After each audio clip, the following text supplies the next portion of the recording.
Prayer में 3-4 चीजें हैं जो आपने भी अपने इब्तिदाई में बताई। आर्टिकल 245 के हवाले से वो कह रहे हैं कि एक अनडिक्लेयर्ड मार्शल लॉ है मुल्क में, उसको खत्म किया जाए। आइन ने अगर इजाजत दी है वफाकी हुकूमत को या सूबों को तो उसके तहत हुआ है, तो मुझे नहीं पता इस पे कोर्ट किस हद तक उनका साथ दे सकती है। आर्मी एक्ट के हवाले से यहाँ पे मेरे ख्याल से हर सिविलियन को एक तशवीश है कि क्या सिविलियंस का ट्रायल आर्मी एक्ट के जरिए या ऑफिशियल सीक्रेट एक्ट के जरिए हो सकता है। कुछ केसेस की मिसाल दी जा रही है, अभी इदरीस खटक का केस हो, हसन अस्करी का केस हो, उसमें हुआ है, लेकिन क्या ये दुरुस्त है या नहीं, इस पे मेरे ख्याल से कानूनी राय बड़ी तकसीम है।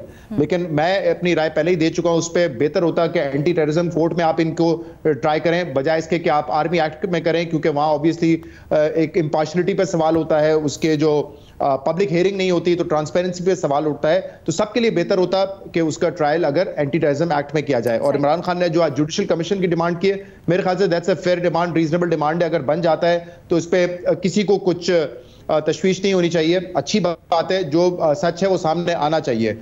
इमरान खान साहब एक तरफ कहते हैं हमारे लोग नहीं थे, लेकिन फिर उनको कंडेम भी नहीं करते, ये बात भी समझ नहीं आती। आज भी वो कह रहे हैं कि इनका ये हमारे लोग नहीं थे, क्लियरली वो कह रहे हैं हमारे लोग नहीं थे इसमें मुलविस। दूसरा उन्होंने कहा है कि पार्टी को डिसमेंटल किया जा रहा है, नहीं होना चाहिए बिल्कुल। आई डोंट नो इस पे अदालत क्या कर सकती है, मेरे ख्याल से अदालत के स्कोप है नहीं। शायद जो लोग गैर कानूनी तौर पे अंदर हैं उनके हवाले से तो शायद कुछ अदालत कर ले, लेकिन अदालत क्या करेगी। आपकी पार्टी में भी जब लोग शामिल हो रहे थे, कोई पिटीशन लेके चला जाता है तो क्या करते हैं, उनको रोक देते हैं। ये तो अब चाहे वो दबाव के जरिए हो रहा है, चाहे फ्री विल के जरिए हो रहा है, मेरे ख्याल से ये तो सियासी सवाल है, इसको तो अदालत एड्रेस नहीं कर सकती।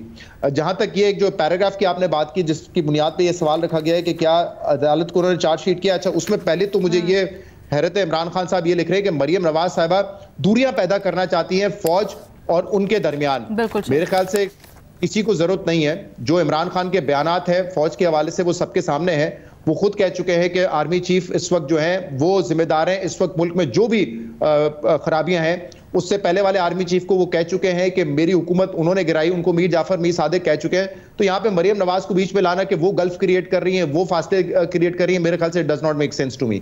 जहां तक ये बात है कि उन्होंने चार्जशीट किया, आप देखें जो पनामा केस में दो पहलू हैं, मैं तफसील में नहीं जाता। एक ट्रायल था जिसमें कन्विक्ट किया गया नवाज शरीफ साहब को, वो एक अलग मैटर है, उसमें केस में कमजोरियां जरूर हैं, बट एक मैटर ऑफ फैक्ट हमारे सामने है कि एक एवन फील्ड है जिसका जवाब नवाज शरीफ साहब ने बहरहाल आज तक नहीं दिया है, तो उसको रहने दें।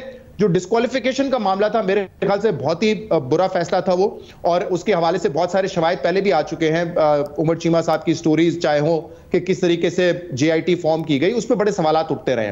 तो और इसी तरीके से जब नवाज शरीफ साहब गए उस पर भी सवालात उठते रहे। तो यहाँ पे अब चार्जशीट कर रहे हैं या कुछ भी कर रहे हैं, लेकिन जिस तरीके से उन्होंने ये लफ्ज इसमें लिखा है, मैं इसको पढ़ के थोड़ा सा बता देता हूं। आज वाली पिटीशन में उन्होंने कहा है Maryam Nawaz who has found in it a great opportunity to take revenge for the removal of his father नहीं, her father होना चाहिए वैसे, her father from power by the establishment। तो जिस तरीके से इमरान खान साहब लिख रहे हैं वो तो ऐसा लग रहा है कि एक कंक्लूजन है, एक एडमिटेड फैक्ट है कि एस्टैब्लिशमेंट ने ही निकाला है नवाज शरीफ को और मरियम साहिबा उसका बदला लेना चाहती हैं। यहां पे वो ये नहीं कह रहे अपनी पिटीशन में कि मरियम समझती है कि एस्टैब्लिशमेंट ने उनको शायद निकाला है, इस वजह से वो मुझ पे और आर्मी पे जो है वो एक गल्फ क्रिएट करने की कोशिश कर रही है, जिस तरह उन्होंने लिखा है इस पिटीशन में, जहां ग्रामर की भी गलती है। तो वो तो ऐसा लग रहा है कि एडमिटेड फैक्ट की बात कर रहे हैं। तो अगर एडमिटेड फैक्ट ये है कि एस्टैब्लिशमेंट ने निकाला है बगौल इमरान खान के, तो फिर यकीनन उन बेंच पे उन जजेस पे सवाल उठता है जिन्होंने नवाज शरीफ को निकाला था।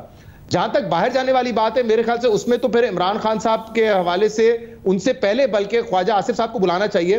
ख्वाजा आसिफ साहब ने पिछले हफ्ते मोहम्मद मालिक साहब के शो पे ये कहा था, जब उनसे सवाल हुआ कि इमरान खान ने या हुकूमत ने नवाज शरीफ को बाहर जाने दिया, उन्होंने कहा नहीं, एस्टैब्लिशमेंट ने जाने दिया।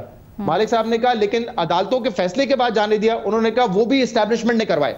तो ख्वाजा आसिफ साहब खुद ये बता रहे हैं कि एस्टैब्लिशमेंट ने नवाज शरीफ को बाहर निकाला, तो यानी डील करके निकाला।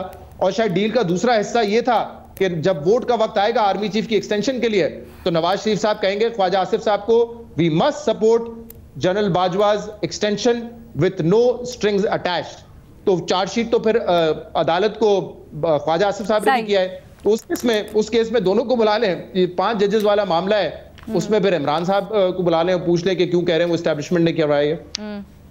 बट इस मामले का हल हो क्या, क्योंकि हम बार बार देखते हैं जो सारा का सारा मामला है वो ये तो देखें, ये तो आई डोंट नो, इस पे कुछ जैसे हम मिसाल देते हैं भुट्टो साहब के केस के हवाले से कि एक जज साहब आए, उन्होंने एडमिट किया, क्या हुआ? कुछ नहीं हुआ ना। तो ये भी मेरे ख्याल से तारीख में लिखा जाएगा